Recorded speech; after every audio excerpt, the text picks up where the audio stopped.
And it feels like we've finally reached some sort of tipping point on climate.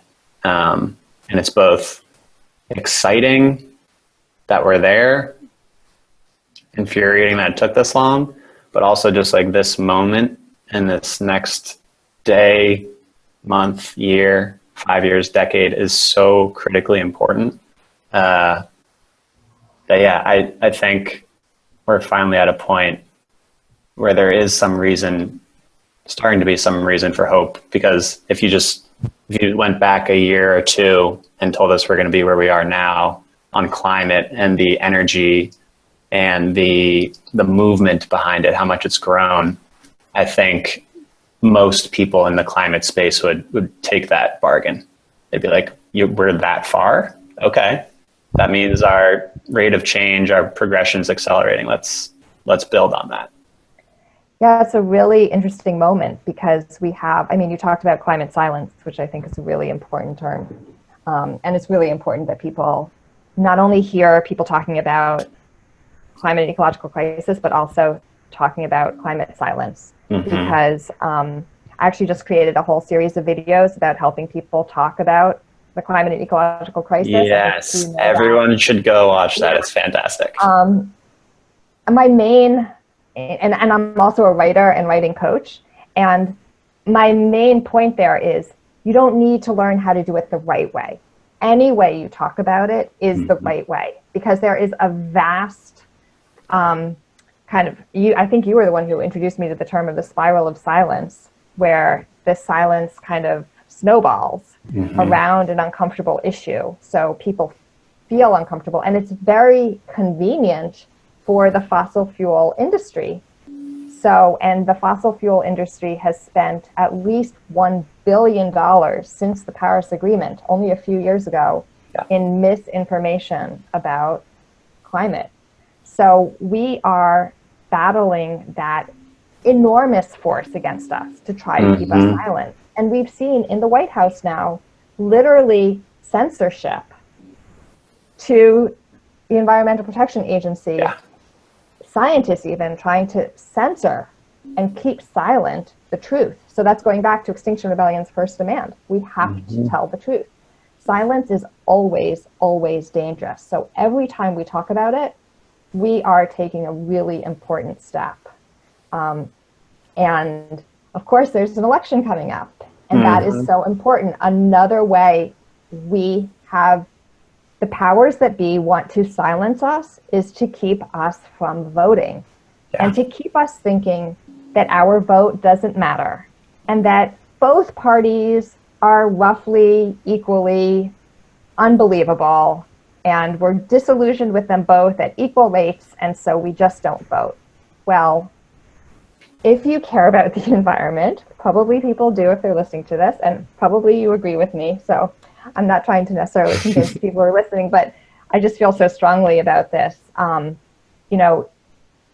The Trump administration has used their powers to roll back hundreds of environmental legislations and protections. And there's a really great New York Times article about that recently.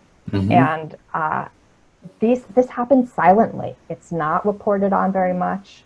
Most voters don't know about it, and it has enormous, enormous impact.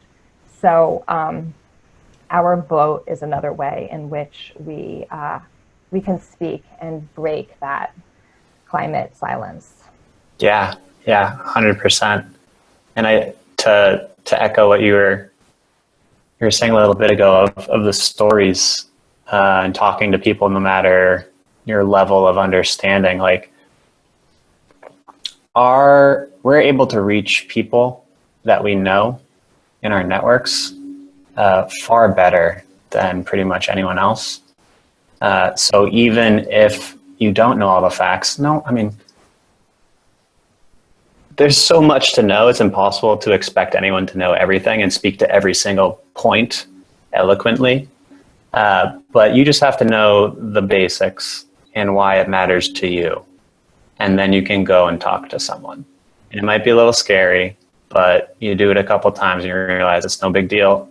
And also, you realize that people, the surveys on behaviors and beliefs on global warming in the US show that over 70% of people believe this is happening, and another 2/3 or 70% care about this.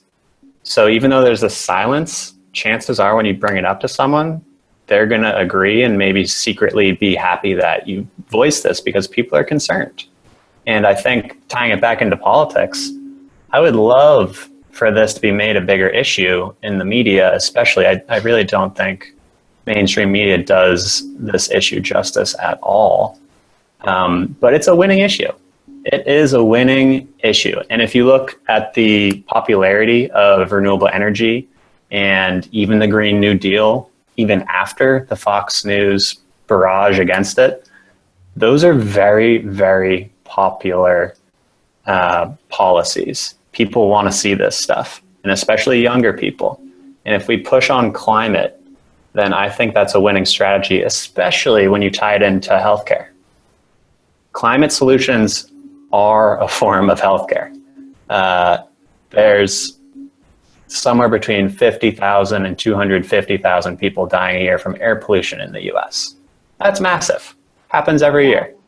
Like 4.5 or in that range. I think that's a low estimate, of million people around the world.